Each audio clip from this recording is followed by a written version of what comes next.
Warning. I chain smoke and I say fuck a lot.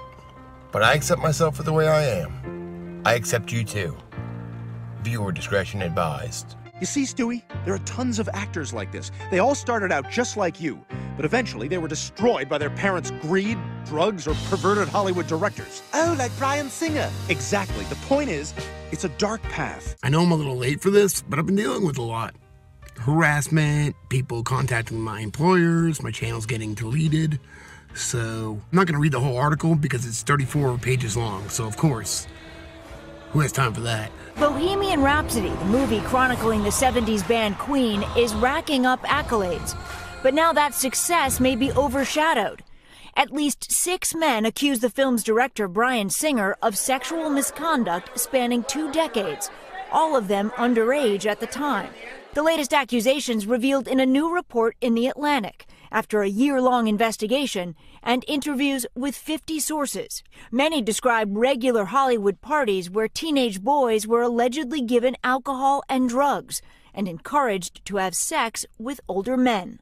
The 53-year-old was fired from Bohemian Rhapsody with less than 3 weeks of filming to go, after failing to show up to the set and then asking for production to be put on hold. 3 days after The Hollywood Reporter broke the news of Singer's firing, a Seattle man named Cesar Sanchez Guzman filed a lawsuit against the director, alleging that Singer had raped him in 2003, when he was 17. The filmmaker behind multiple X-Men movies has been sued for allegedly sexually assaulting a 17-year-old boy on a yacht. In the lawsuit, Cesar Sanchez Guzman alleges that Singer offered to give him a tour of the yacht during a boat party near Seattle in 2003. Once cornered in a room, Singer allegedly forced the teen to perform oral sex before assaulting him.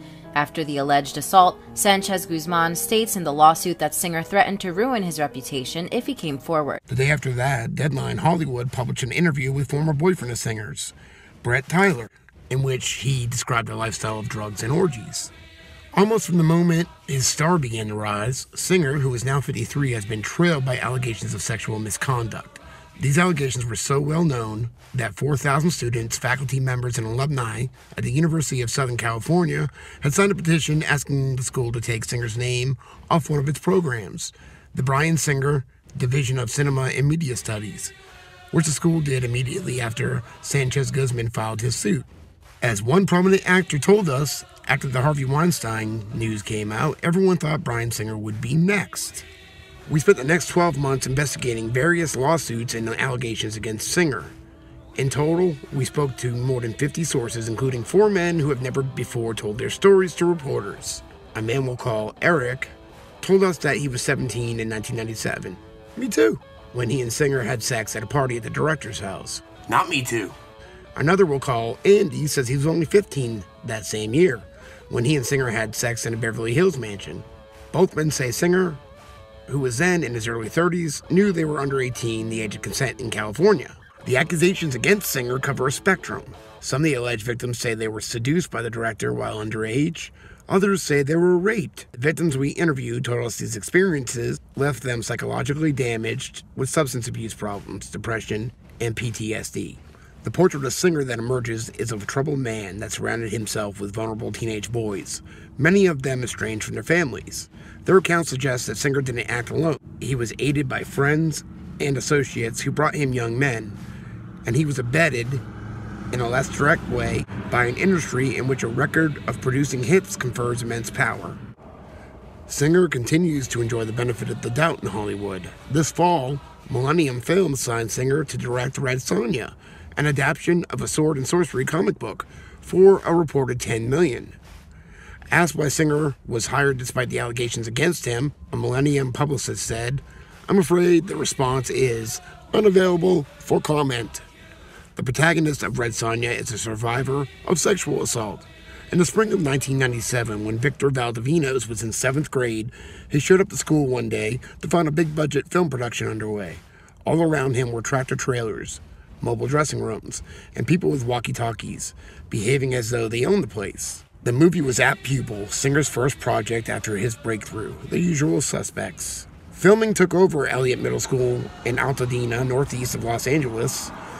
Late one afternoon after basketball practice, Valdivino stopped in an empty restaurant. While standing at a urinal, he says, he felt a presence behind him. He turned and saw a bespectacled man in his early 30s. It was Bryan Singer.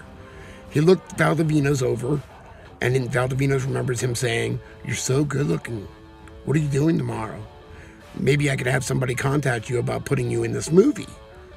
Of course, Bryan Singer denies it. The film, which was based on a Stephen King novella, starred Ian McKellen as Kirk Dussander, a former Nazi concentration camp commandant living in Southern California, decades removed from the war and trying to keep his past secret.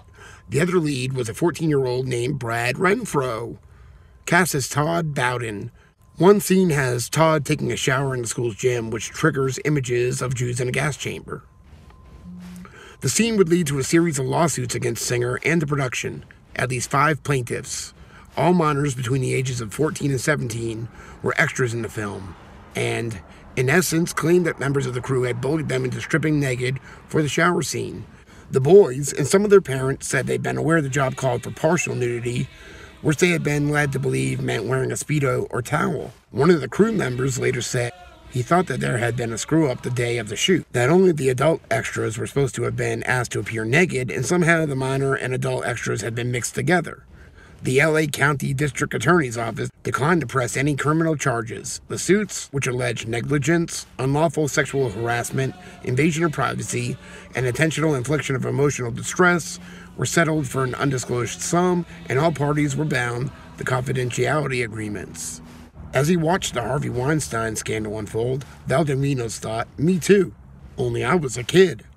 By Valdivino's account, his experience on the Apt Pupil set was far more upsetting. After being dropped off by his father one morning, he was directed to the locker room. Shooting was about to begin. He remembers that the locker room had been divided, a screen here and lights over there. A crew member gave him a towel and told him to disrobe completely and wrap the towel around his waist. He was 13 years old. He hadn't yet had his first kiss. "I'm hanging out," Valdivino said. All of a sudden, Bryan comes in. He goes, "Hey, how are you?" Real cheerful. And I'm like, "Hi." I can't remember his exact word, but he was kind of just saying, "Come back here." He kind of directs me, he kind of grabs me, and takes us back to an area which was kind of closed off. They were doing their stuff over there, and I was back here in the towel with no shirt and no clothes on, sitting on one of the locker room benches. Bryan's like, "Just hang out here. It's going to be all day. Don't worry." Singer left, and Valdivino's waited for what seemed like hours. Eventually, he says Singer came back and made small talk. "How are you doing? Do you need anything?" Every time he had a chance, 3 times he would go back there. He was always touching my chest. Finally, according to Valdivino's, Singer reached through his towel flaps and grabbed my genitals and started masturbating it. The director also rubbed his front part on me, Valdivino's alleges. He did it all with a smile. Valdivino says that Singer told him, "You're so good looking. I really want to work with you. I have a nice Ferrari. I'm going to take care of you." I was frozen, speechless. Valdivino's continues. He came back to where I was in the locker room throughout the day to molest me. 3 sources confirmed that Singer did drive a Ferrari at the time, and we were able to verify Valdivino's description of how the set was arranged, and of certain people he says he met there. His father told us he remembers dropping him off for the filming and thinking that perhaps his son would become an actor. Valdivino says that although he did end up being used as an extra in a number of takes, he couldn't ever bring himself to watch Apt Pupil. His brother Edgar did, though, and when Edgar told Valdivino's that he didn't appear on screen, Valdivino's replied, "That dude was like touching me." Edgar pressed for more details, but Valdivino's didn't explain what he meant to his brother, who is now deceased. It was embarrassing. I didn't want anyone to know, so I locked it away. So basically, it messed up his life. He went on the drugs, going to jail, dropping out of school, knocking his girlfriend up, and he said, "What if he never did this to me? Would I be a different person? Would I be more successful? Would I be married?" As he watched the Harvey Weinstein scandal unfold, Valdivino's thought, "Me too, only I was a kid." He considered going to Singer's house and knocking on the door and asking him, why. He thought about going public, but who would believe him? As Singer completed Apt Pupil, the industry's expectations were high. Stephen King had agreed to sell him the film rights for $1 in order to get the wonder kid Singer, hot off The Usual Suspects, winner of 2 Academy Awards, as the director. Many thought he might be one of the blossoming greats, like his idol. Steven Spielberg. Alright, then it goes on to tell about his school and past and why I don't really give a fuck. Fuck him. By the late 90s, Singer also had a reputation on the gay Hollywood scene, in part for the pool parties he threw at a house he lived in on Butler Avenue, in the Mar Vista neighborhood. A friend of Singer's recalls attending one of these parties when he was in his early 20s, and Singer was in his early 30s, and being shocked by how young many of the guests looked. It felt like a high school party, the friend says. He remembers wondering, how did all these boys get here? Where were their parents? Ben was one of the boys at the parties. He also asked not to use his real name. His family had kicked him out when he was 16, and he met Singer soon after, through a friend and housemate of Singer's. He said he was passed around among the adult men in Singer's social circle. Ben says he and Singer made out once, and another time, when he was either 17 or 18, he can't remember the exact age, they had oral sex. He recalls Singer seducing him this way. One time after a party, Brian went to bed early. He said he didn't feel well and needed me to tuck him in. Singer was fine. That was when he and Ben had oral sex. Ben was able to tell us the address of the Butler Avenue house and the name of its owner, and he accurately described details of the interior. Ben described Singer as someone who liked to cross boundaries. He would stick his hands down your pants without your consent. Ben recalls he was predatory in that he would ply people with alcohol and drugs and then have sex with them. But at least in Ben's experience, it wasn't a hold you down and rape you situation. I was a fat kid. Hey, me too. It's socially awkward, Ben continues. But then I was getting all this attention. It led me to believe that was the way it was supposed to be. That the way to get attention was to be sexual. At the time, he thought the parties and the sex were fun. But then he realized he was being used. I just felt like an idiot. It's like when the victim blames himself for what happened. Around the time Singer was finishing at Pupil and about to begin directing the first X-Men movie, he invested in a Hollywood startup company, Digital Entertainment Network, that would eventually end in scandal. Well, yes, sodomizing young boys is something I enjoy very much. But another part of me has always wanted to start a business, get venture capitalists to invest millions of dollars, hire a whole bunch of talented people, and then, somehow, fuck the whole thing up. Okay, but we'll still be able to sodomize young boys, right, Mark? Of course, silly. Now come over here and brush your teeth with my dick.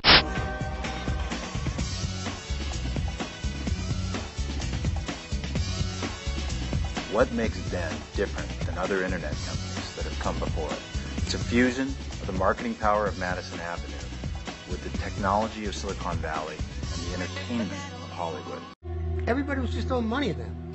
David Geffen, I believe, put in $250,000. Brian Singer, he had $50,000. Michael Huffinger put about $5 million into this. It must have been $150 million that was pumped into it. Hello, I'm Brian Singer, and you're watching Rollywood at www.den.net.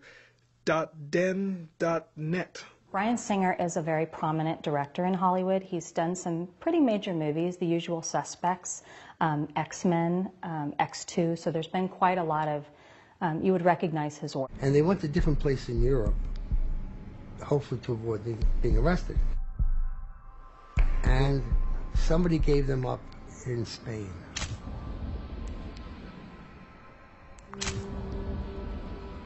Chad and Brock were released quickly, but Mark was in prison for 1.5 years waiting to be extradited to the U.S.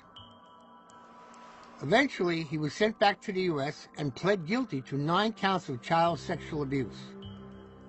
Mark got out of jail relatively quickly, but was required to register as a sex offender, and shortly after his release from prison, requested that he be allowed to travel to England for medical reasons. He did, and he never came back. Wow, this sure is a great party, Mark. I just love doing coke and spending millions of dollars of other people's money while buggering young boys. I love it! And the great thing is, it's never going to end. It was at a den gathering that the man we're calling Andy first met Singer. According to Andy's account, he entered the den orbit in 1997, during spring break of his freshman year in high school, when he started chatting online with Collins Rector, who was then 37 years old. Collins Rector boasted that he had a private jet and suggested they meet. The next day, Andy says Collins Rector sent a cab to pick him up in front of his apartment complex in Vegas and bring him to one of the big casinos on the Strip. Andy says he stayed with Collins Rector until late that night, maybe until the next morning, and that they had oral sex. Andy was 14. According to Andy, in the following weeks, Collins Rector made himself part of Andy's life. He returned to Vegas for visits and integrated himself with Andy's mom. Andy says she saw Collins Rector as a successful man who had taken him under his wing, someone who could be a role model for a son with an absent father. Collins Rector arranged for Andy and his family to visit the set of That Pupil. They were filming the scene where Ian McKellen's character puts the cat in the oven. Andy recalls, "It was really weird because the cat was the most lethargic thing in the world. So they're trying to make it seem like he was afraid. Picking it up, spinning it around, the cat didn't do shit." A source who worked on the movie confirmed the description of the cat's behavior. Afterwards, Collins Rector took Andy on a Rodeo Drive shopping spree, and then he and Andy had sex. It was Andy's first time. That summer, Andy began taking all expenses paid trips to visit Collins Rector. One night, Andy, now 15, got to talking with Singer, who led him away from the other men in the living room of the Benedict Canyon mansion, and up a flight of stairs. First room on the right, top of the stairs. Inside was a waterbed. He says he and Singer had talked about what grade he was in. Brian knew I was 15. He says Singer would have been about 31. As Andy tells it, he and Singer weren't alone in the bedroom. Singer had brought along Brad Renfro, the star of That Pupil, who was now 15. According to two sources, Singer sometimes referred to Renfro as his boyfriend. Renfro sat sheepishly next to the waterbed, looking unsure of what to do while Singer and Andy fooled around. Clothes came off, but Renfro didn't move. "I remember wanting Brad to join in," Andy says. "I don't think Brad was gay or even bi. I think he was just going with the flow. We talked about it. Like me, he looked around at all the other things these guys had, all the money. Maybe he thought the guys were going to do things for him." Renfro died of a drug overdose in 2008 at the age of 25. Andy says Renfro left the room, and then Andy had sex with Singer. "I just remember how loud the moaning was. I remember thinking, God, there's a big group of people downstairs hanging out in the living room, and they could probably hear him. That bothered me, so I stuck my hand over his mouth, or in his mouth, just to stop it. When we went downstairs, it was really awkward. I just acted like it was no big deal." Andy was listed in a den address book kept by Chad Shackley's younger brother, and another source for this article recalls seeing Andy at den parties and says that Andy told him years ago about his sexual relationship with Singer. Andy says he slept with Singer a handful of times after that. One night, around 1999, he met up with Singer in Vegas. They took a long walk. "I showed him where all the gay bars were," Andy recalls. "It was awkward. He had another boy or two with him and had no interest in me. Meanwhile, Andy was falling apart. He had started prostituting himself and got hooked on meth. He missed 53 of the first 60 days of school his junior year of high school and was expelled. He did jail time. He appeared in porn films." In his early 20s, Andy moved to West Hollywood, where he says he ran into Singer a few times. "I was such a wreck," he says. "I gave him a sob story about how I was just trying to survive. I was looking for money for drugs, just enough to get through the day. He gave me like $1,200. Another time it was $5 or $6 grand. I had his phone number. We talked here and there." Andy thought maybe if he can come up with the perfect business idea, Singer might help him launch it. Instead, he blocked my calls. He went through shit, got on drugs, went to jail, went to rehab. Andy, now 36 years old, lives outside LA in a sleepy town where he's happily employed, neatly dressed, with a buzz cut and a polite, understated demeanor. He could pass for a military veteran. "I sort of wonder," he says, "if I never met Mark O'Brien, if I would ever have gotten the drugs." At 17, Eric was a bright kid from a small town in Northern California. He was handsome and desperate for attention. He graduated high school a year early in 97, moved to LA where he became a regular at the M&C estate. Swimming in the pool, soaking naked in the hot tub after dark, even working for the company and sleeping with older men there. "I was passed around like a party favor," he says. Now an executive at a film production company, Eric says he first met Singer at a party at the director's place on Butler Avenue. The That Pupil controversy was then big news in Hollywood. According to Eric, Singer mocked the lawsuits. He imitated a Southern lawyer. "Mr. Singer, please tell the court exactly, did you or did you not put your hands on that boy? Mr. Singer, answer the question." I live in the South and I came into it. Later that evening, Eric says he and Singer got to flirting in the hot tub. "Just so you know, I'm 31, Singer said. "Just so you know, I'm 17, Eric responded. He says they had sex that night. Over the following weeks, Eric said he hooked up with Singer a few more times at Singer's place and at the M&C estate. Eric understood that he had no purchase on Singer. The director, he says, had people who brought him other boys just like Eric. If you weren't young and cute enough to be their boy, you could still integrate yourself by bringing boys to them, he said. "That's how I met Brian." And that's how I wound up at the den estate, people trying to integrate themselves. Eric says he and Singer had sex on and off for about 5 years, into Eric's 20s, when Singer's interest waned. In 2002, when Eric decided to go to film school, Singer was finishing X-Men 2, and Eric reached out. He brought me around on a tour of the Fox lot, Eric recalls. A few years after, Singer helped Eric land an internship on a big-budget feature. But later on, he spent a decade in therapy trying to figure out if what happened was bad or not bad. And if it was bad, was it his fault? What he decided is that adults are supposed to look out for kids. Like Andy, Eric was listed in the address book that Shackley's brother kept. Singer's personal life didn't come under close scrutiny until 2014, when a man named Michael Egan brought a lawsuit against him. The case made headlines from the start. Meet Michael Egan, the man filing a civil lawsuit against X-Men director Bryan Singer for allegedly drugging and sexually assaulting him while he was just 15. But Egan is 31 years old now, so what took so long? We attempted to come forward years ago, and a lot of it fell on deaf ears. What made you come forward now? Maybe we'll start with that. Sure.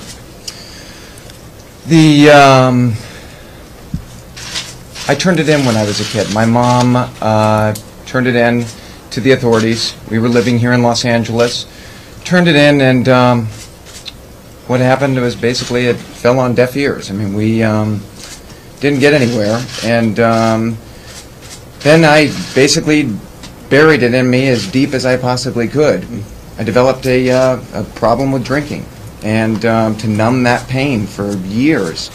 And then about 2 years ago, I decided to completely stop the drinking, and 11 months ago, I walked into my first trauma therapy. I've been undergoing trauma therapy for the last, I think, 11 months. I grew up in the Midwest. I grew up in Nebraska, had the aspirations of becoming an actor, then was advised to move to Los Angeles. Moved to Los Angeles and continued to pursue my dream of being an actor, and went to a private school here in Los Angeles. At the time was called San Fernando Valley Professional School. Very small school. I believe there were 4 children in my grade. One of them was Chad Shackley's younger brother, and became close friends with him. Had me over to the house of where these perpetrators in this ring kind of basically started. They pull me away for their threat sessions and tell me they have gaydar, they have this. At the end of the day, if you don't keep the members of this group happy, we control Hollywood, we can eliminate you, we will eliminate you. Threat after threat after threat. At the house it was, I mean, I've had drugs put in drinks, I had liquor poured down my throat from being where there were rules in the house of no swimsuits, no clothes out by the pool area. I was raped numerous times in that house by numerous individuals, various types of sexual abuse, all throughout that house. It was just something, you were like a piece of meat to these people, and they'd pass you around between them. It was, if I could define what that house was, it's evil. Egan claimed that he had been abused at the M&C estate from the age of 15. He alleged that Collins Rector had passed him to Singer for a sex act, and that Singer had abused him during 2 trips to Hawaii. The fact that some of the alleged offenses took place in Hawaii enabled Herman to file in the jurisdiction where the statute of limitations had not expired. According to the 4 complaints, the Hawaii trips took place between August 1st, 1999 and October 31st, 1999. One night after a long walk alone, according to the suit against Singer, Egan came across Singer in the pool area. Singer was angry that Egan had gone missing. He allegedly gave Egan a drink that, quote, impacted his motor skills. Egan claimed that Singer laid him down on a lounge chair and, quote, spit on his buttocks, spanked him, and forced a handful of cocaine into his face. He then anally raped him. Egan alleged that Singer raped him multiple times on that particular trip, and that the 3 other defendants, Gary Goddard, an amusement park designer and den investor, Garth Ancier, a TV executive who had also invested in Den, and David Newman, who had left his job as president of Walt Disney Television to become president of Den, committed similar acts on him in Hawaii. All 4 men denied the allegations and offered evidence that they had not been in Hawaii. But check this out, this is weird. Newman produced a signed statement he had obtained from Egan in 2003, saying that Newman hadn't sexually abused him. It read in part, quote, "I have never been in any hot tub or swimming pool at all, at any time or any place with David Newman. I have never seen David Newman naked, and he has never seen me naked." It kind of makes you wonder, why would David Newman have him sign a paper saying that? Unless he did it. So his case was dropped, but despite all this, there were reasons to believe Egan may have been abused. He was a regular at the Den Estate and appeared on one of the company's shows, Royal Standard. The senior level employee who recounted the party where underage boys had been shown porn also recalls once seeing Egan so high that he could barely stand up, getting out of a limo with 4 Den executives. Before withdrawing the lawsuits, Egan passed a polygraph and was interviewed for nearly 7 hours by psychiatrists who found him to be credible. At one point, Singer agreed to pay Egan a $100,000 settlement, but Egan rejected the offer, refusing to sign a non-disclosure agreement.